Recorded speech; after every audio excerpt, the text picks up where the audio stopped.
చూడండి వర్షం అయితే చాలా ఎక్కువ పడుతుందండి. వచ్చే దారిలో అసలు నడవడానికి వీలు లేకుండా ఫుల్ వర్షం పడుతుంది. చూడండి చాలా అంటే చాలా వర్షం. సమ్మర్లో వర్షం అనేది చాలా అరుదు అనమాట. అప్పుడప్పుడు వస్తుంది ఋతుపవనాల కారణంగా. నిన్నటి వరకు ఎంతో వేడిగా ఉన్న వాతావరణం అంతా కూల్ అయిపోయింది మొత్తం. అసలు షాకింగ్. ఫుల్గా పడుతుంది వర్షం. వర్షంలో తడుచుకుంటూ అయితే ఆఫీస్కి వెళ్తున్నా. చూడండి గొడుగులో చినుకులు, గొడుగులు చినుకులు.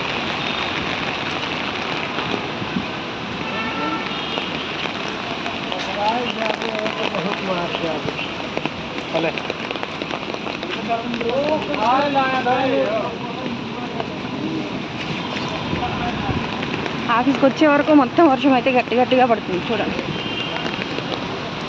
Cool weather.